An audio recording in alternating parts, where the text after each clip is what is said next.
If you've been on Twitter this week, you've likely heard about the Netflix movie that's reportedly so scary some people can't make it to the end without slamming their laptops shut.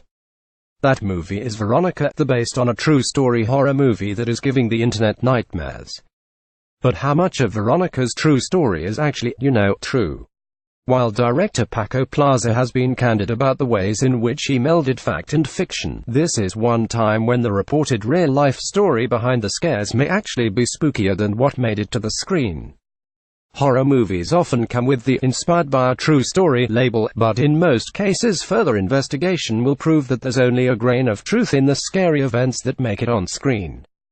In many ways, the same can be said for Veronica. The main character and her adorable siblings never actually existed, and the events in the film are heavily fictionalized.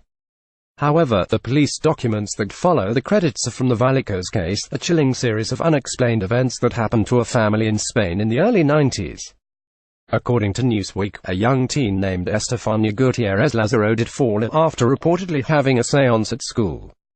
The séance is said to have been interrupted by a nun who broke the Ouija board, and afterwards the young woman reportedly suffered for months with seizures and hallucinations.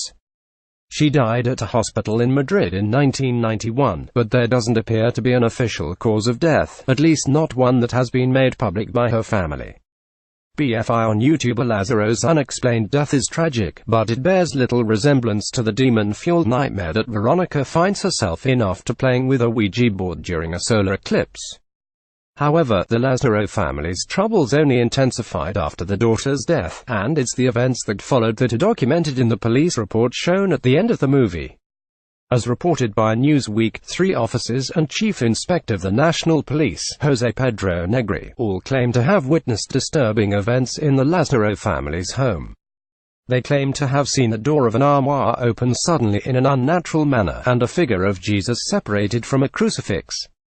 The Sun further reports that the family reportedly heard whispers in the home after the daughter's death, and experienced other unexplained phenomena including electrical anomalies and slamming doors. Because there is a police report that includes detailed, unexplained experiences by the officers, the story has become something of a legend in Spain. There are even TV specials about the case. In Veronica, the action moves swiftly and the demonic happenings are unquestioned, but for the real-life family whose story inspired the film, the heartbreak and unexplained events stretched out over years. Whether or not there's any truth to the supernatural aspect of the case, it's chilling to imagine what kind of mental toll the family went through before they finally moved to a new home. Netflix, Film Factory Entertainment during a Q.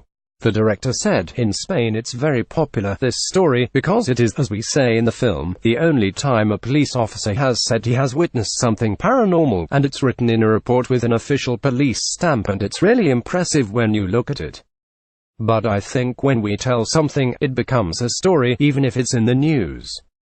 You only have to read the different newspapers to know how different reality is, depending on who's telling it. So I knew we were going to portray the real events. I just wanted to make a whole vision, but the whole story of Veronica and the sisters and Antonito, this little Marlon Brando with glasses. It's all a vision. Veronica may not be real, but this horror movie's true story is one that will keep you up at night thanks to the tragedy and mystery surrounding Lazaro's death and the events that followed."